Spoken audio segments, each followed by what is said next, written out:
Está no ar Gente que Fala, o melhor programa de debates do rádio brasileiro. Gente que Fala tem texto e direção geral do jornalista Fausto Camunha.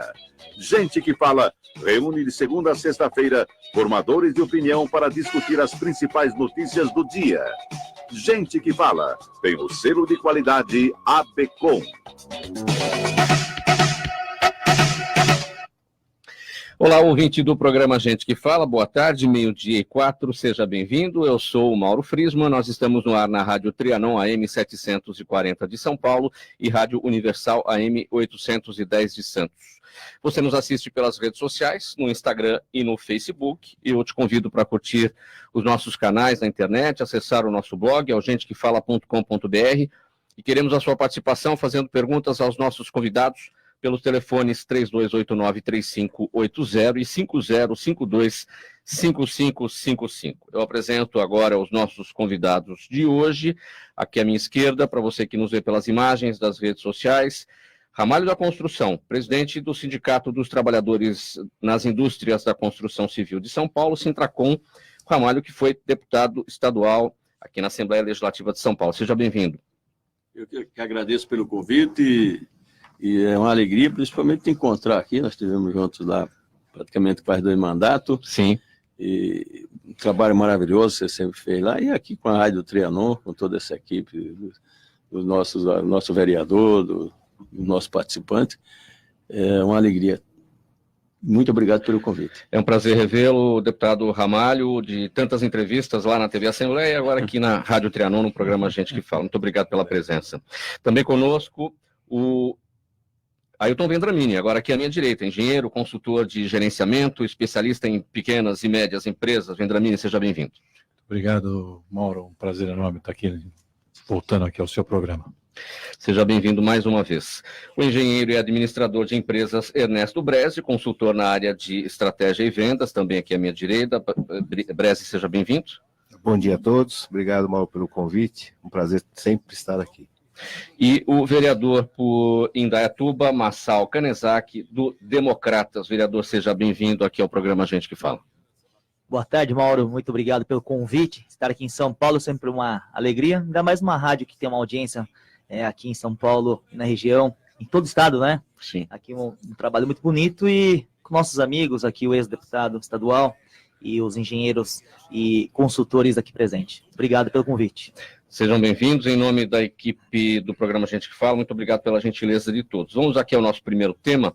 O Sintracom São Paulo organiza, no próximo dia 27 de setembro, um ciclo de palestras para apresentar ideias e compartilhar a vivência e a visão de personalidades de destaque no mundo corporativo e político. O evento faz parte do programa Sindicato Cidadão, que visa auxiliar o desenvolvimento da cidadania e proporcionar a reflexão por parte dos trabalhadores da construção civil das possibilidades de evolução e aprimoramento do trabalho e do pensamento cidadão. Antes de falar do ciclo propriamente, deputado Ramalho, vamos falar de questão do emprego. Quantos reais de investimento na construção civil são necessários para a geração de um emprego, geração de uma vaga? Bom, depende. Se você for para a área popular, R$1 bilhão, você gera um pouco mais de 50 mil empregos. Se você pegar 1 bilhão e dividir por 66 mil, que é o valor médio do projeto Minha Casa Minha Vida para popular, você vai gerar 15.151 unidades. Você vai construir 15.151 unidades. Se você multiplicar isso por 1,2, que é de emprego direto, você vai gerar 18.200 emprego direto. E você multiplica para cada emprego na construção civil, você gera 2,9 empregos em outras áreas. Você somando tudo isso, ela passa de 50 mil com apenas 1 bilhão. Quer dizer, se fosse numa indústria, você ia investir aí 300 bilhões para gerar 200 empregos. Você realiza 2 sonhos. O sonho da casa própria, né? E você gera emprego na cadeia, não é só direto na construção. Você viu? 15 mil. Tudo aquilo que vem depois no imóvel pronto, né? 18 mil, além e durante, porque são 187 indústrias que produzem insumo para a indústria da construção. Quer dizer, você, estamos com os 2 engenheiros consultores dessa área, eles conhecem bem a matéria, né? Eu sou um peão há 51 anos, Eu já trabalhei em mais de 800 prédios em São Paulo, então a gente acaba aprendendo como peão esses dados e precisa de investimento disso tudo. Agora, o Brasil perdeu, 2010, 2011, ele tinha 3.720.000 postos de trabalho direto. Nós perdemos 1.400.000 postos de trabalho direto. Quer dizer, foi uma redução enorme, principalmente em obras públicas. Você tem hoje, levantamento não é meu, é da CEBIC, que é a Câmara Brasileira da Indústria da Construção, você tem 4.669 canteiros de obras grandes, de infraestrutura paralisada. Talvez o Rio São Francisco comece a reagir agora muito pouco. E nós temos um pouco mais de 30.000 obras públicas de pequeno e médio porte paralisadas. A cidade de São Paulo tem quase 200, chegando perto de 200, por diversos motivos. Falta de dinheiro. Com o meio ambiente, mas eu acho que em todas elas o grande problema é a falta de dinheiro.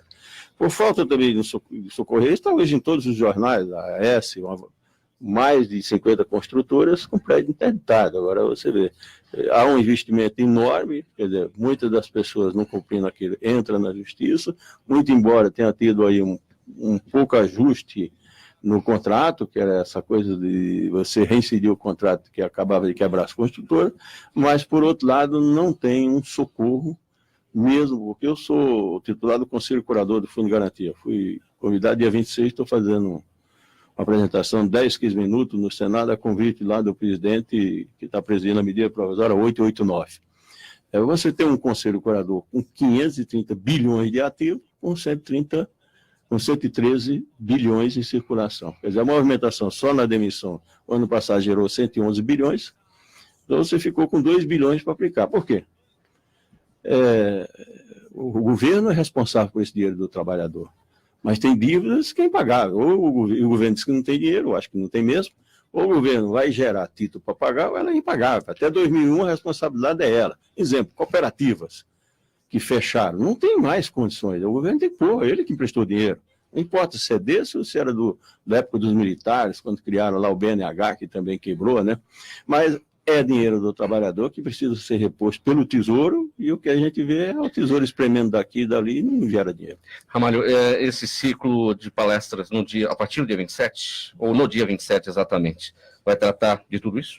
Vai. O ciclo de palestras do dia 27 trata de várias formas e são cada palestrante com um estilo diferente. Você pega o Fernando Capês, vai falar, que é presidente do PROCON, vai falar de direito do consumidor. Você tem o Geraldo Alckmin, 10h30, que vai falar do emprego na Constituição, um pouco de saúde, mas do emprego na Constituição, até porque essa coisa ele tem um pouco de experiência, pelos debates que sempre fizemos. Às 11h30, fala o Clemente do Diese, que vai falar exatamente da valorização dos sindicatos de patronal e de trabalhadores, que é um projeto que nós estamos construindo junto com a CNI. A CNI é uma confederação que nunca deu bola nem para as federações deles, mas como a água também bate no pescoço, agora eles nos chamaram, eu tive uma primeira conversa, eu, Miguel, o Juruna lá, e recomendamos que convidasse as 12 centrais, mesmo sabendo que a regularizada tem umas 3 ou 4, e estamos construindo um projeto junto com o Rodrigo Maia, com o Congresso, que eu não sei onde vai chegar, até porque se esse Congresso não avançar, vai ser ruim para todo mundo. Uma hora dessa qualquer, até por medida provisória, qual é o eixo do Bolsonaro tirar os S. E isso vai fazer muita falta. O Brasil, o estudo que foi feito por eles, e eu respeito, e acredito, é que nos próximos anos o Brasil perde 75 milhões de profissões antigas, mas pode gerar 133 milhões de novas profissões. Se não investirmos nisso, e eu conheço 59 países, mas mais de 500 cidades, e passeando muito pouco, a maioria foi trabalhando, eu acho que nós estamos realmente numa época moderna para tudo, para construção, para tudo quanto é coisa. Banco daqui a pouco não tem mais funcionário, o banco que deu certo com o Inter lá do Rubens Menin, que explodiu isso aí na valorização, tudo online, e como vai ser posto de gasolina, como vai ser a própria construção daqui a 20 anos, vai ser robô público, transporte público. E às 13h30 tem Ciro Gomes falando do Observatório Trabalhista, tem 4 totalmente diferentes. Mas nós não estamos trabalhando, essa é uma palestra endereçada aos trabalhadores, mas eu fiz já 2, que é para um grupo de empresa para preparar os empreiteiros. E tem um técnico nosso, mas eu convido geralmente 3 construtoras para participar. Essa última, que foi no hotel aqui do hoteleiro, eu convidei o diretor da MRV, que é um estilo de obra populares. Sim. E para falar para mais de 150 empreiteiros, que nós auxiliamos, orientamos. Eu convidei o diretor da Tecnisa, que é um tipo de obra meio padrão, lá, o Fábio Vilas Boas, né?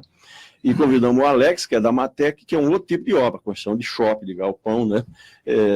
Por quê? Se nós não prepararmos também este empregador, para todo mundo acreditar que nós vamos precisar investir em mão de obra, e a mão de obra tem que ser qualificada, todo mundo perde. E o Capês vai falar exatamente de um assunto, não é direito do consumidor só do trabalhador. É o direito do consumidor do cara que investe, compra um apartamento, e quando ele recebe, fica mais de 2 anos reformado, porque a mão de obra é péssima por qualidade.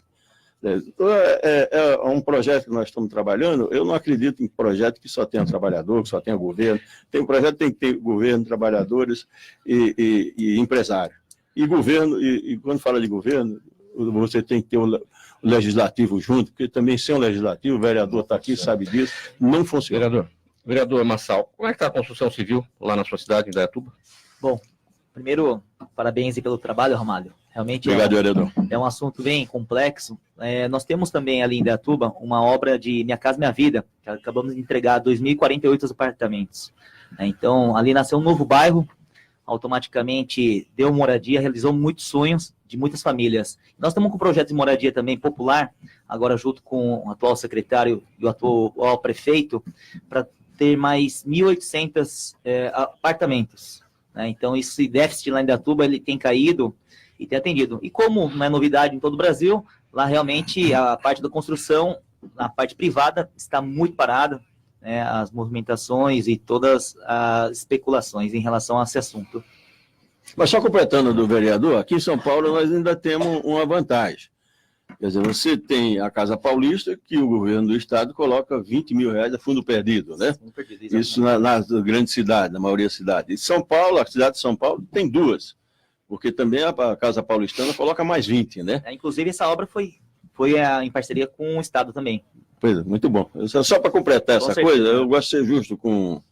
Às vezes eu critico o político, mas reconheço, e olha, é o único estado que coloca isso. Ramalho, só um dado aqui para lançar uma pergunta aqui para o Brese e para o Vendramini.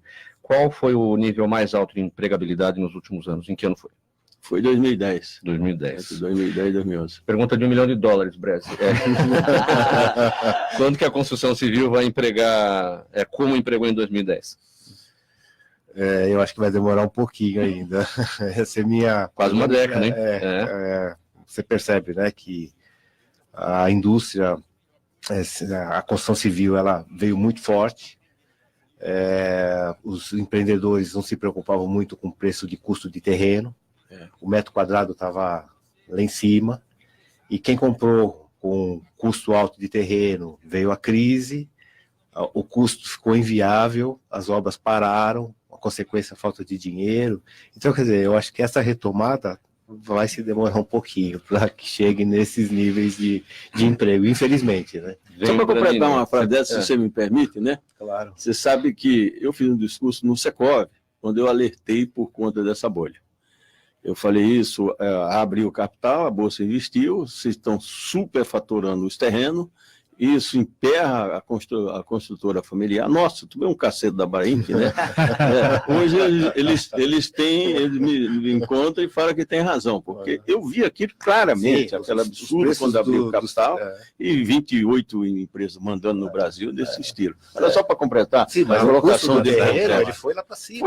Mauro, uma pergunta não de $1 milhão, mas você tem a $10. Para essa pergunta de $10, vamos assim. Qual seria a pergunta de $10? A mesma pergunta que eu fiz para o Brese, quanto que a construção civil vai retomar esse nível de empregabilidade que alcançou em 2010?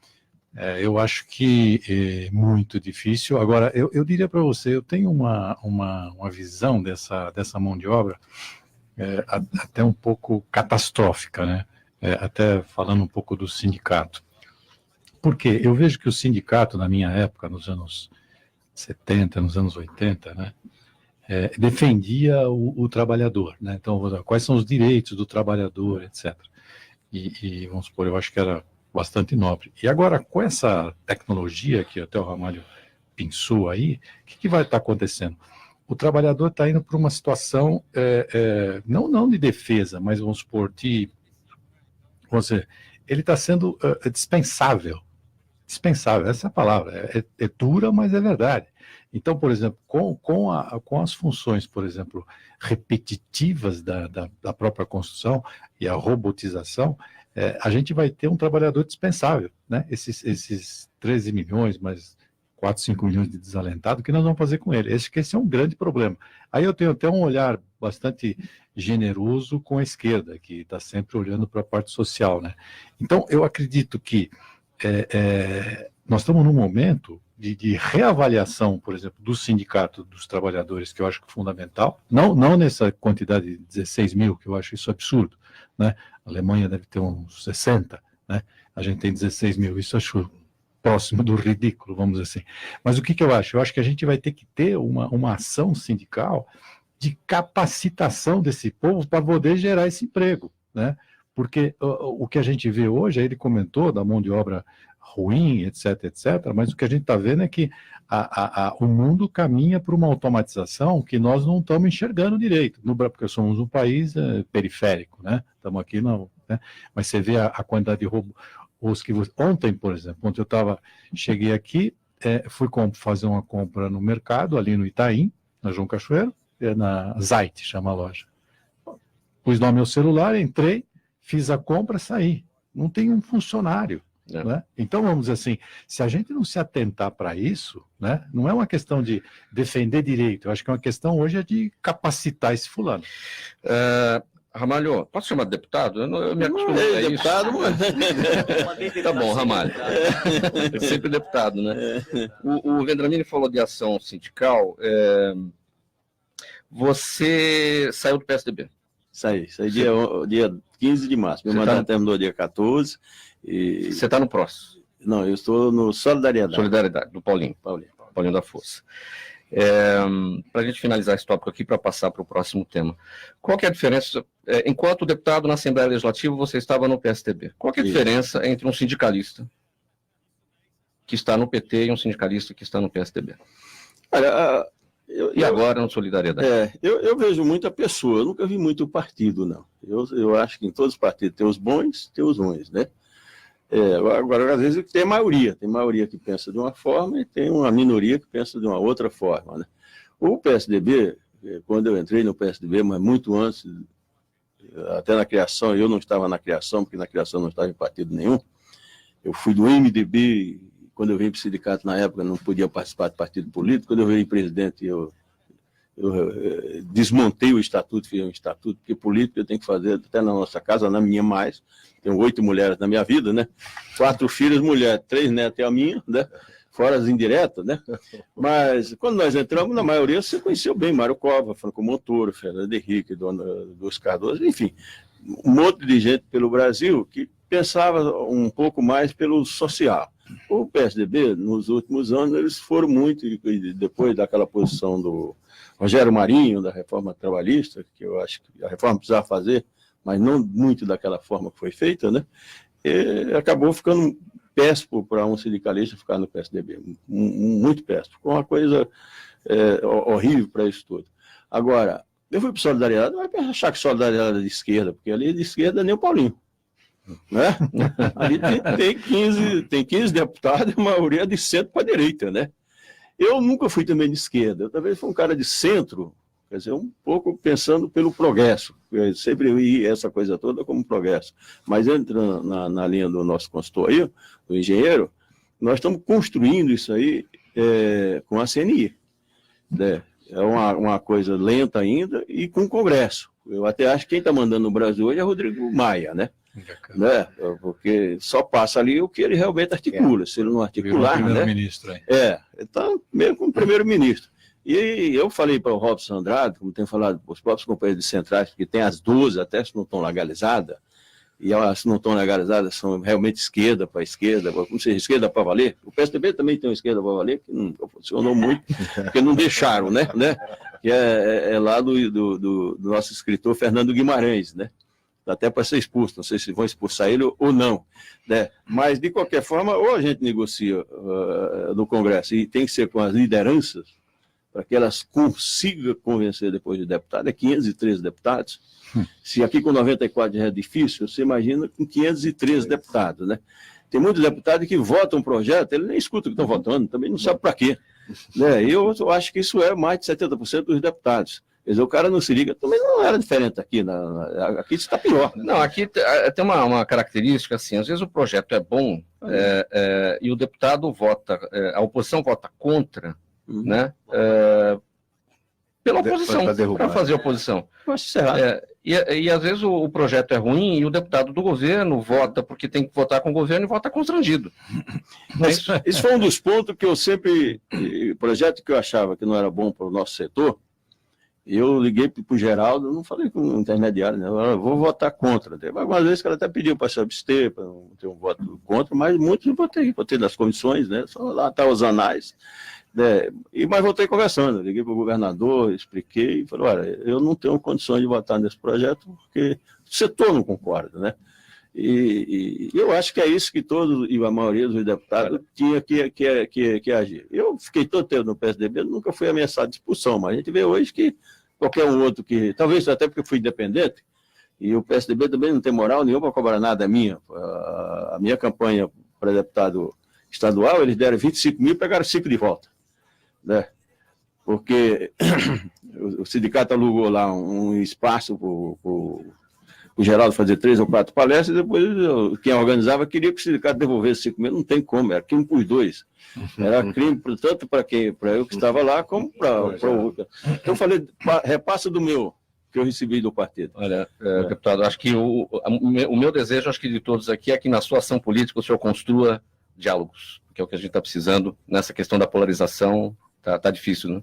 Bom, vamos lá, vamos partir para o próximo tema. Ligado às causas sociais e ao esporte, desde muito jovem, o vereador Massal Canezak, que está conosco aqui, incluiu na rotina dos estudantes de Indaiatuba 2 esportes um pouco incomuns para os brasileiros, o golfe e o beisebol, ambos por meio de projetos voltados aos alunos de escolas públicas da cidade, que podem não apenas conhecer e praticar, mas fazer carreira no esporte. Vereador, como é que funciona isso? É ligado à educação física, ao currículo tradicional? Como é que essas duas atividades entraram? Bom, falando da nossa cidade, Indaiatuba tem uns maiores índices de qualidade de vida e o esporte realmente ele é ligado à saúde. E o esporte no qual nós estamos falando, que é o beisebol e o golfe, são duas paixões que eu tenho como esportista e também agora como gestor, né?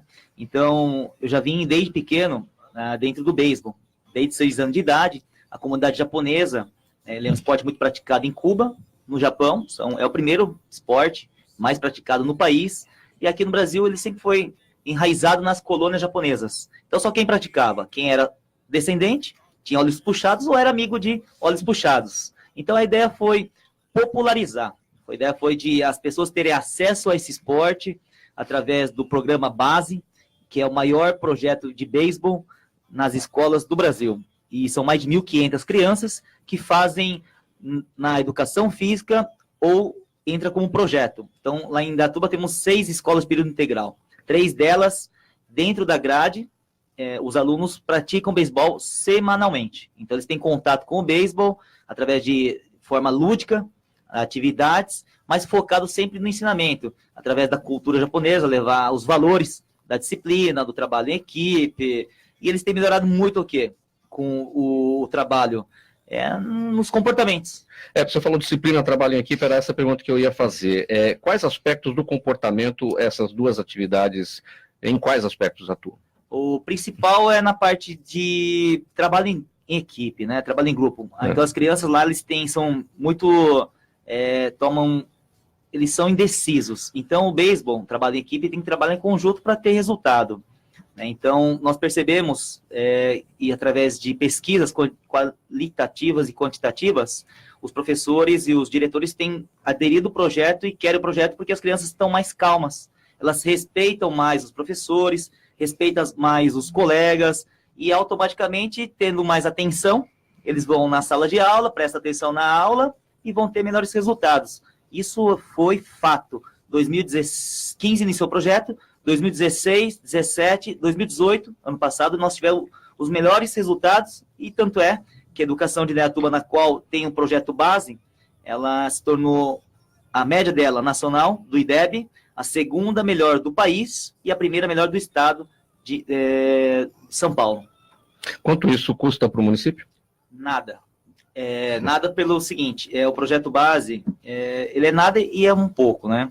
Porque a prefeitura dá apoio, mas a associação, que é a ASEMB, né, no caso do beisebol, ela dá aos professores, a faculdade Max Planck, ela dá as bolsas para os professores de educação física 100%, e nós temos o prefeito, ele também direciona alguns cargos para poder fazer a gestão do projeto, né? Então, nós conseguimos uma equipe de 10 pessoas, são mais de 10 bolsas da faculdade, e o apoio da comunidade, né, da ASEMB, dando apoio nas escolas, ela capacita os professores e acompanha o ensinamento, a aplicação para mais de 1.500 alunos. Esse é o beisebol. E temos o golfe, na qual eu faço parte hoje, pratico. O Ernesto é um golfista dos bons, profissional, né, que está aqui conosco. Exagera. E tem o Golfe Nota 10, né, um projeto também inovador, que já aplicou para mais de 50 mil crianças em várias cidades do estado, e ele é um projeto de iniciativa da Federação Paulista de Golfe. Ela tem captação com empresas como a Honda, que patrocinam, e elas fazem pontualmente na cidade a aplicação para todas as crianças do fundamental, de 5 a 11 anos. Então, nós iniciamos agora em Indaiatuba, para 20 mil crianças, a capacitação dos professores. Os professores, eles entendem o que é o golfe, conhecem os equipamentos, as regras, e levam para a escola. E na escola tem uma vivência de 7 vezes o contato com a modalidade, vão praticar lá, né, e aprender as regras, tem infláveis que eles podem bater na bolinha, e depois, no segundo momento, eles são convidados através lá do Clube Sapezal Golf Clube, na qual o nosso amigo Ademir, o Paulo administram, a fazer a vivência em campo, conhecerem toda aquela exuberância do campo de golfe, aquele gramado e assim por diante. Existe a possibilidade de fazer carreira no esporte? É sonhar muito alto para o Brasil ter bons atletas nessas duas áreas? O sonho sempre é importante, em todas as modalidades, porque hoje nós temos uma realidade, tanto no beisebol, que nós temos 3 atletas jogando profissionalmente lá nos Estados Unidos, ganhando contratos milionários. E temos vários jogadores já nas ligas de acesso. No golfe nota 10, nós temos uma menina, que é a melhor jogadora de golfe do Brasil, inclusive ela é de Indaiatuba, ela começou no projeto Golfe Nota 10 em Itu, ela é da família Altman, ela chama Luísa Altman, ela está já participando dos campeonatos profissionais na Ásia. É isso, né, Ernesto? É isso. Então temos aqui 2 pessoas que já conseguiram carreira, já alcançaram, e o beisebol e o golfe em Indaiatuba, na verdade, isso é uma possibilidade, é um sonho para, mas a principal é a formação do cidadão, é a oportunidade de conhecer, de divulgar, de participar. Muito bem. Eu acho, Mauro, que justamente isso eu ia comentar. O fato de você ter alguns expoentes que se destacam, né, e conseguem aí salários milionários, como você falou, eu acho que esse não é o ponto mais importante. Eu acho que quando você citou aí o tema da disciplina, né, do objetivo da organização, isso é fundamental. Eu acho que se a gente conseguir incutir no nosso jovem isso, puxa, seria interessante, porque aí você consegue fazer outros projetos, né? Eu estou lembrando uma ocasião, muitos anos atrás, quando eu tinha mais cabelo e menos peso, vamos dizer assim, né? Um amigo meu, a gente estava no aeroporto, ele comprou esses pocketbook, que era de faroeste, sabe? Sim. Aquelas coisas, e lá mostrava como que montava uma oca, fazia uma flecha, fazia não sei o quê, e ele ficou entretido com aquilo e tal. Eu não dei muita bola para aquilo. Quando ele chegou na casa dele, fomos lá para o condomínio, ele falou, vou propor isso na minha reunião. Falei, cara, como propor o quê? Não, vou propor 2 tribos de índio, não sei o quê. Eu falei, cara, você está louco, né? Aí ele propôs aquilo, o pessoal gostou, se organizou, né? E um mês depois tinha uma festa com fogueira, ou competição de oca, não sei o quê. Mas por quê? Porque é uma cultura de disciplina, de objetivo, de tentar cumprir meta. Só complementando o próprio golfe, né? É pura ética, né? Você não tem um juiz, você anota o seu resultado, você assina o seu resultado, você coloca o seu cartão para a federação fazer o seu handicap. Então, é ética pura. Isso tem que levar para as crianças, tá certo? Quer dizer, o conceito de que você está fazendo para você mesmo, né? Você está fazendo numa condição que não tem ninguém olhando. Se ela Você tá joga errada, contra você, né? você joga contra você. Então, assim, é muito interessante, né? A ética, a cultura. Muito legal. É muito legal. Sérgio Souza, a gente precisa fazer um intervalo, a gente pode chamar já, então, você acompanha o programa Gente que Fala, estamos aqui com o Ernesto Breze, com o Ailton Vendramini, com o Ramalho da Construção e com o vereador de Indaiatuba, Massal Canessac, 12h33 na Rádio Trianon. Vamos para o intervalo, até já. Rádio Trianon AM 740. Informação, prestação de serviço, utilidade pública. Só podia ser aqui, na Rádio Trianon de São Paulo e Universal de Santos. Trianon. Atenção, você que tem imóvel em Guarujá. Essa é a oportunidade de quitar sua dívida com a Prefeitura, à vista ou de forma parcelada, com descontos de até 100% em juros e multas. É o Refis 2019. Para pagamento à vista, basta preencher o formulário de adesão e apresentar o RG. Tudo fácil, rápido e sem burocracia. Mas corra, porque o Refis termina em 31 de outubro. Mais informações no site guarujá.sp.gov.br. Na aba Serviços Online. Prefeitura de Guarujá, trabalhando pela nossa gente.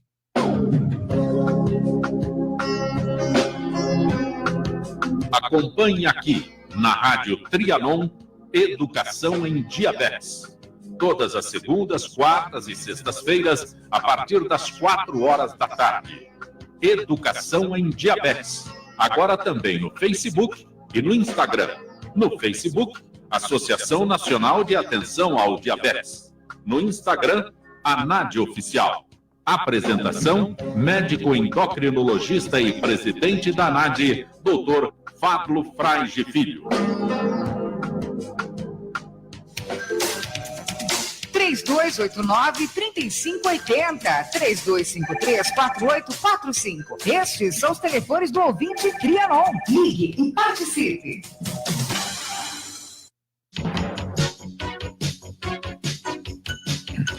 De volta aqui na Rádio Trianon, 12h35, com o programa Gente que Fala. Agora nós vamos falar de regra de ouro. Quando chega a conta e não há dinheiro para pagá-la, podemos pegar um empréstimo para quitar a fatura. A mesma lógica se aplicaria ao governo se não houvesse a chamada regra de ouro, que proíbe o executivo de se endividar para pagar as despesas correntes. Nesse caso, aí o governo tem que pedir autorização para o Congresso Nacional para suplementar o dinheiro para pagar essas despesas correntes. Mas, e nas empresas? Isso pode ser diferente? Em que medida se pode adquirir novas dívidas com empréstimos para tentar um novo fôlego aos negócios? Ernesto Breze, diga lá. Bom, primeiro falando da PEC, né, eu acho que assim, está no momento crucial do Brasil. Ele não pode limitar o crescimento, não tem dinheiro, e está nessa encruzilhada. Eu acho que o momento é realmente segurar as despesas de uma forma racional, e colocar em primeiro plano a saúde financeira do país. Eu acho que ele tem que ajustar isso de uma forma ou de outra. Infringir a regra de ouro por parte do Executivo significa infringir a lei de responsabilidade fiscal. Exato. É crime de responsabilidade. Exatamente. E está sendo, eles estão prevendo uma economia, se não me engano, de 8 bilhões, né, com isso, mas é inviabilizada pela legislação. A carga horária dos servidores, redução proporcional dos salários, isso tudo é complicado. Como é que você vai fazer a gestão? Nas empresas, quando você vem para o setor privado, né, é uma outra condição, é questão de sobrevivência também. Aí você faz uma série de ajustes. Só que o governo hoje, ele tem as despesas obrigatórias que ele tem que ajustar, ele tem que equilibrar isso. Como é que ele vai equilibrar? Então é bem polêmico, é um assunto complicado neste momento que a gente vive. Essas obrigatórias são as tais discricionárias, é isso? Discricionárias, exato. Então, como é que ele equilibra essa condição? Ele tem que estudar e viabilizar o processo de uma forma ou de outra. Normalmente ele está indo para impostos ou redução da faixa salarial, que ele está prevendo nessa PEC agora. Não sei se isso passa, tenho minhas dúvidas. Agora, nas empresas, para a sequência dos negócios, quer dizer, existem várias possibilidades de busca de dinheiro, sim, mas o empresário tem que ficar de olho em quê? Porque assim, uma coisa é o governo, a dívida pública, e outra coisa é a dívida da empresa. Sim, sem dúvida. Assim, ir em banco hoje é uma loucura. Você tem nos bancos, com a alta taxa de juros, apesar que a Selic está lá embaixo, isso não reflete na nossa realidade de empresário. Você tem que fazer a gestão interna mesmo. Analisar todos os seus custos, analisar seu preço de venda, analisar seu produto, analisar o mercado. Quer dizer, tem uma sequência lógica de raciocínio para poder viabilizar a sua empresa, que às vezes tem que cortar no osso, não tem jeito. Agora, o custo do dinheiro para o empresário hoje é um absurdo, é muito caro.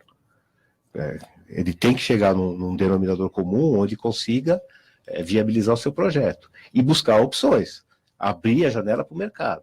Então, hoje eu produzo isso, eu posso tentar produzir alguma coisa similar, com valor agregado maior, com menos custo, mais rentabilidade. Quer dizer, tem que analisar o mercado, tem que analisar o Brasil como um todo. Não dá para ficar pequenininho, né?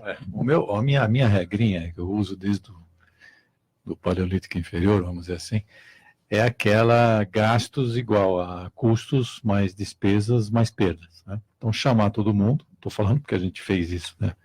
Em algumas oportunidades. Chama todo mundo e fala, bom, o que é custo? Custo é aquilo que entra na nossa produção. Dá para mexer? Não, não dá. Despesa, bom, despesa dá para mexer. Vamos ajudar, né? E perda, o que nós estamos tendo de perda, né? Estamos tendo isso e tal, não sei o quê.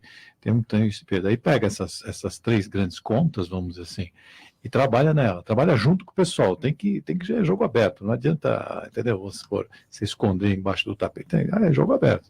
Dá para reduzir, dá para transformar você em PJ, né? Enfim. E vamos tentar driblar essa crise. Agora, ontem à noite eu estava vendo o programa do Roda Viva com o governador do Maranhão, né? O Dino lá, Flávio Dino, né? Flávio Dino, PCdoB, né? PCdoB. E ele criticou duramente essa regra de ouro, né? O teto e tal. Aliás, uma pessoa extremamente inteligente e muito bem preparada. Vai ser candidato a presidente do Brasil, com certeza, né? Agora, eu discordo dele. Né? Por quê? Por que eu discordo? Porque você tem que ver essa qualidade dessa dívida, né? É assim como na empresa, né? Não adianta você falar, não, vamos aumentar a saúde, vamos aumentar a educação porque precisa. Não, qual é a qualidade, né? Você emprestou dinheiro a juros negativos, né? Você tem uma conta lá de funcionalismo exacerbada, você tem uma série de coisas. Você tem que olhar para esse bojo que você tem, para depois você falar, não, podemos melhorar a educação, podemos melhorar a saúde. Não sei se vocês compartilham disso, mas enfim. O Bressa, você falou em uma alternativa, fazer produtos com maior valor agregado, mas e se o consumidor está sem dinheiro? Não significa o preço. O maior valor agregado não significa produto mais caro, mas produto mais sofisticado, mais... Sim, num certo aspecto, sim. Você teria... E que vão ter um custo um pouco diferenciado, sim. Mas o mercado, de uma maneira geral, ele aceita, né? Dependendo do produto que você vai lançar, o produto que você está desenvolvendo, você consegue medir o resultado dele em várias formas. E você tendo condição de produzi-lo com baixos custos e colocar esse produto no mercado numa faixa, é muito interessante. Você pega aí as lojas de pet hoje, né? Vai comprar uma coleira de cachorro, você vê quanto custa. Uma roupinha de cachorro. Eu sei bem. Ele achou um nicho de mercado muito interessante. Então, eu acho que é isso que o empresário tem que procurar. Desenvolver produtos ou serviços com maior valor agregado, para você prestar um serviço cada vez melhor, ou vender um produto cada vez mais com qualidade e com maior lucratividade. Eu vou dar um exemplo aqui, pegando um exemplo que me ocorreu há 2 semanas atrás. Estava com um amigo, ele tem uma empresa de software, e ele fabrica produz esse ERP, né, esses software para controle de empresas. Chama Recall, o nome da empresa dele, lá de Sumaré. E vamos ver, uma dificuldade enorme para vender um pacote, porque você tem lá o módulo compra, você tem o módulo vendas, o módulo de CRM, né, o Customer Relationship Management, tem uma série de módulos e tal, aquilo custa... não é barato e tem um valor alto. E aí, foi, como é que a gente vai fazer? Porque o que você comentou agora, né? O cliente não tem como pagar, né? O que a gente fez em conjunto lá? A gente fez ele chamou até de select, ou seja, fatiamos, você quer só esse módulo, então você vai pagar tanto. Você quer só, se a menina tem lá está afim só de controlar o estoque, você vai ter só um módulo de controle de estoque. E com isso, por exemplo, a gente, usando um pouquinho de criatividade e conseguiu aí, vamos supor, passar agosto, né? Setembro melhorou bastante as vendas dele, né? Por quê? Porque conseguiu fazer uma alfaiataria, vamos chamar um tailor-made, né? Conseguiu dar um paletó um pouco mais justo para o cliente. Eu acho que nessa linha, acho que a gente tem que exercitar a criatividade. Próximo tema é o seguinte: há uma tendência de redução na taxa de desemprego em quase todo o país, mas ainda puxado pela informalidade ou por um movimento sazonal de recuperação de contratações lá do início do ano. Segundo o IBGE, os serviços com menos qualificação são os que vêm absorvendo mais trabalhadores, com rendimento menor, muitas vezes sem carteira de trabalho assinada. Vendramini, no primeiro trimestre, o desemprego 12,7%, se não me engano, 12%, acho que na sequência, o segundo trimestre, estamos quase fechando o terceiro, né? O que você imagina? Olha, eu vejo assim, realmente nós temos aí uma situação delicada, porque temos um governo que eu apoio, que é o governo, vamos dizer, o governo não digo, mas as ideias do Paulo Guedes eu sou favorável, porque o que ele quer fazer? Ele quer diminuir a máquina, enxugar, manter o teto e tentar gerar mais emprego, né? Agora, por outro lado, eu tenho uma ideia da esquerda que eu gosto, que é assim, como é que cuida do social? Porque eu estou vendo uma massa enorme de gente que não vai conseguir ser aproveitada. Eu só vejo isso através da capacitação, né? Porque mudou, o mundo mudou. Quer dizer, o mundo sempre mudou, mas não na velocidade que está mudando agora, né? Então, eu vejo com muita preocupação. Eu não tenho, assim, a formatação. Eu acho que a economia está patinando, mas está indo, né? Devagarzinho, né? Talvez a gente bata aí, sei lá, 0,87 de PIB esse ano, o pessoal fala em 2% ano que vem, e se ninguém atrapalhar, a gente consegue aí sair desse marasmo. Eu vejo com otimismo. Ramalho, nessa esteira da capacitação que o Ailton Vendramini falou, qual que é o peso do Sistema S na capacitação dos trabalhadores da construção civil? Olha, o Sistema S talvez tenha que ajustar um pouco como aplicar isso, mas o estudo que está sendo feito agora na CNI, eu não tenho dúvida que vai pelo lado da capacitação e investimento em tecnologia. Vou dar exemplo do sindicato. O sindicato nosso tinha lá 100 pessoas preenchendo papel, escambau. Porque um aplicativo que onde precisa 10 pessoas levar um mês, eu faço em 1 minuto e meio. Por exemplo. Eu coloquei na convenção coletiva que as empresas contratantes elas são responsáveis pelas contratadas. Por conta disso, ela precisa mandar para o sindicato a relação de todos os seus contratados e dos funcionários. Quer dizer, isso quando chega lá na ficha do cara pelo CPMF, eu jogo no aplicativo e em menos de alguns segundos eu tenho a lista de quem é sócio e onde eles estão. E se eu quiser trabalhar, e aí também na convenção o projeto já sai com a sala que é para o sindicato, é a sala de relação do trabalho, eu já imprimo ali a ficha de todo mundo, quer dizer, a moça, o rapaz que fica nessa salinha, o trabalho que eles vão ter é de convencer o cara a ficar sócio. Se convenceu, não precisa perguntar mais nada para ele, só assina aqui, porque está pronto. Isso era uma coisa que demorava, o cara dava número errado, porque ele não tem o número da carteira, porque, né? Então, ou nós vamos se acostumar com essa coisa da tecnologia, eu dei o exemplo do banco aí que foi criado pelo Menin, mas eu também muito vi o pessoal criar e resolver o problema dos empreiteiros. A medição da consultora, dia 15, errado. O cara precisa de dinheiro no dia 5. A outra coisa, a maioria dos empreiteiros, o escritório dele é no porta-mala do carro. Ele tem 2.000 funcionários e é no porta-mala. O orçamento, vocês são engenheiros, o orçamento do cara é do chutômetro. Aí você vai fazer as contas, a gente que aprendeu a fazer isso, ao longo de 50 anos, também se não aprendeu porque é burro, né? Você sabe que um metro de concreto, para sobrar 7%, se você pagar tudo certinho, ele precisa custar entre 600 e 620 reais o metro cúbico. Aí tem algum cara fazendo a 400, 420. É claro que não fecha, ele tem a medição no início, mas quando vai acumular fera, 10º, todos os encargos que tem naquilo, mais as ações trabalhistas que vão começar a aumentar, com a nova lei, porque quando você deu liberdade para o cara fazer a homologação no escritório ele faz errado, você abre uma brecha para o cara entrar com um processo trabalhista de danos. O processo trabalhista vem a 7 mil reais, o de dano é 400, 450, e a justiça tem que ser do pau. Nós temos acompanhado coisa, eu vou dar exemplo de um aí, vou militar não dar o nome do advogado, porque eu acho que tudo bem, é uma forma dele ganhar dinheiro, mas é desonesto, né? O associado foi no sindicato e pediu para fazer as contas dele. Quanto que é? 7.157 alguma coisa. Tá bom. Ele vai no escritório do determinado advogado. 478 mil reais.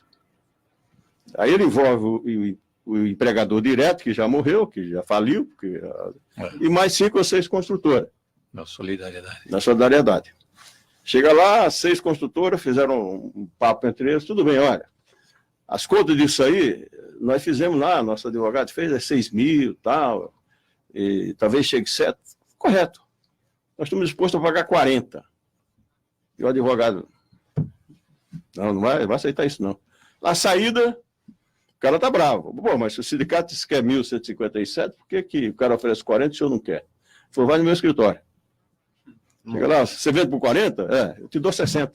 Você passa toda a procuração para mim, e ele tem 10 anos para brigar. Até isso no Tribunal Superior do Trabalho, volta para a conciliação aqui, e aqui não tem outra forma. Quando ele chega aqui, o cara para não se danar mais, é ele fazer acordo de 18, 30 anos, e eu acho que o cara fica bilionário numa situação que eu acho desonesta, acho que a coisa tem que ser correta, eu não defendo isso, né? E a lei facilitou isso.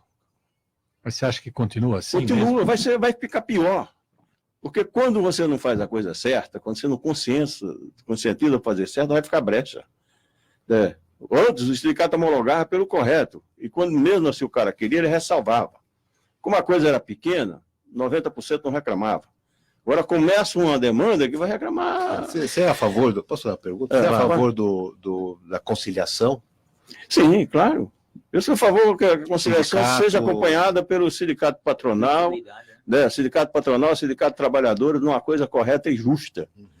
Você ia diminuir, aí sim, você diminuiria essas demandas na justiça. E hoje existe uma guerra de poder, vocês estão acompanhando.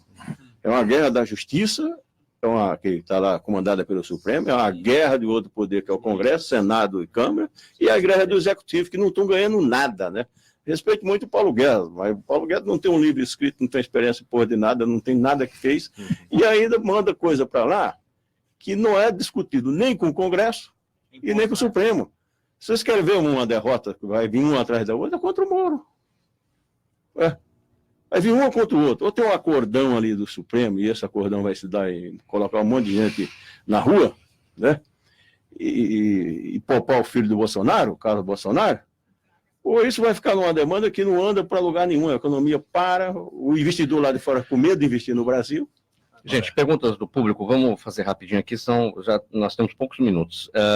Começar com o vereador Massal. Sim. A Aline da Lapa pergunta como é o seu projeto Cidades Coirmãs, quais são as vantagens desse projeto? Bem objetivamente, vereador. Sim, nós temos aqui um projeto já iniciado, a Coirmã é uma cidade do Brasil, coirmã com uma outra cidade de outro país. No caso, a comunidade japonesa em Indaiatuba é muito forte, na qual represento. Nós estamos conversando com uma cidade que é semelhante com a de Indaiatuba, em população, em tecnologia, em desenvolvimento. Então, é essa transferência de tecnologia, de educação, de conhecimentos, onde nós podemos fazer. Que Entre cidades com a mesma vocação. Com a mesma cidade, com a mesma vocação. Por exemplo, a cidade de Hiracata. Lá tem mais de 50 campos de beisebol, mais de 50 times. Então, o beisebol em Indaiatuba é forte. Dá para fazer a transferência de jogadores, de técnicos, de cultura, de materiais e assim por diante. Tecnologia, tem a parte da Indaiatuba, tem a Lenovo, lá no Japão tem uma outra empresa que podem fazer, né? E o prefeito, os secretários e as pessoas podem fazer essa integração. Não vou perder a piada. Semelhança de nome, Osasco e Osaka? Semelhante. Ailton, o Marcos de Pinheiros, o governo é um grande inimigo do empreendedor, bem objetivamente. Eu acho que ele podia participar menos e ajudar mais. Breze, sua posição é o Jaime do Jardim Bonfilhores. O que você acha que a sua posição sobre a entrada no Brasil de grandes construtoras, que são verdadeiras multinacionais da construção civil, diz o Jaime do Jardim Bonfilhores? Eu acho que quem deveria responder é o Ramalho, mas assim, eu sou a favor de tudo que puder trazer de novo, de moderno, que gere emprego, eu sou a favor. Ramalho, então responde essa também, que tem mais uma para você, bem rapidinho. Não, eu sou totalmente a favor que realmente nós temos mercado aberto. É a oportunidade de vir economia de fora para o nosso país, de trazer coisas novas, trazer inclusive método, quer dizer, economia criativa e abrir concorrência. Sou totalmente a favor, não vejo nada contra isso, porque também os nossos estão indo para lá. A MRV está indo para os Estados Unidos, não está indo fazendo casinha popular, porque lá ele não consegue. Mas ele está fazendo galpão, fazendo grandes obras, né? E é um dos maiores investidores, como está trazendo a CNN para o Brasil. Ramalho, mais uma pergunta aqui do André de São Bernardo do Campo. Ele te pergunta quantas moradias foram construídas pelo poder público no estado de São Paulo nos últimos 20 anos e quantas seriam ainda necessárias? Olha, no estado, André, sinceramente, eu não sei. Agora, nos últimos, não é nem nos últimos 20 anos, nos últimos 10 anos, nós tivemos de moradias construídas 5,5 milhões, na maioria popular. Mas o déficit ainda está... O déficit ainda é 7.700.000 famílias que não têm casa para morar. Também os dados não são meus, dados levantados pela CEBIC, quero ser honesto, não são nossos. Levantado pela CEBIC, né, acompanhado pelo Construbis, as federações participaram disso, mas eu faço parte de uma colisão do pessoal da CEBIC, são 89 instituições, mas de trabalhadores só tem eu. Eu fico até desconfortável, porque as 88 é de empresários, né? Representa empresários, mas é um debate positivo, porque eu sou a favor mesmo da colisão, essa coisa da união, de você ir pelo lado do debate, de construir, e quando é para o setor, eu não estou aqui para defender o trabalhador simplesmente, eu estou defendendo um setor que gera emprego e renda na cadeia produtiva. Claro que eu vou defender aquilo que eu acho que é direito dos trabalhadores, mas também se nós não dermos as mãos para uma política criativa de geração de emprego e renda e para combater esse déficit habitacional, porque o déficit não é só na habitação, 7.700.000 famílias sem moradia, mas o resto, se eu fosse falar, eu ia perder mais 20 minutos. Ailton Vendramini, sua palavra final, sua despedida? Eu acho que achei um ponto de convergência com o Ramalho, porque... Que bom. Né? Não, eu acho que é verdade. A gente empreendeu desde 75 e tal, e eu acho que a gente tem aí uma sinergia para capacitação, né? Que eu acho que essa é a solução, capacitar esse empregado para que ele tenha um futuro melhor. Ok, Ernesto Brasil, palavra final. Prazer novamente estar aqui, compartilhar aí o conhecimento com vocês, muito legal. E estou sempre à disposição. Agradeço mais uma vez pelo convite e estamos à disposição. Ramalho da Construção, palavra final. Não, agradecer o convite mais uma vez e dizer que é o seguinte, nós precisamos investir. Apesar da gente ter 46 milhões de pessoas vivendo de bico e 13 milhões e 200 ou 3 milhões e 600, sei lá, mais de 13 que perderam emprego, por outro lado tem 5 milhões de vagas que não são preenchidas porque não existe qualificação. Eu mesmo, no sindicato, precisava contratar 120 pessoas a mais e até agora contratamos 15. Vereador Massal, sua palavra final. Agradecer a todos aqui e torcer, né? E torcer mais que torcer é fazer diferente para a gente mudar esse cenário do nosso país. Muito bem, o agradecimento em nome da equipe do programa Gente que Fala ao presidente do Sintracom, Sindicato dos Trabalhadores nas Indústrias da Construção Civil de São Paulo, sempre deputado Ramalho da Construção, Ailton Vendramini, engenheiro, consultor de gerenciamento, Ernesto Breza, engenheiro, administrador de empresas, vereador por Indaiatuba, Massal Canezaki, filiado ao Democratas. Muito obrigado pela gentileza de todos vocês. Na mesa de som, o Sérgio Souza, que também é o gerente técnico da Rádio Trianon, apresentação minha, Mauro Frisman, pauta e redação Pedro Esquiavon, diretora de produção Zenilda Salvato, direção-geral do jornalista Fausto Camunha, do outro lado do programa Gente que Fala. Você, ouvinte, a razão da nossa presença aqui. Caio Sorriso Show já está chegando para alegrar o seu início de tarde. Obrigado pela audiência, tchau, até amanhã.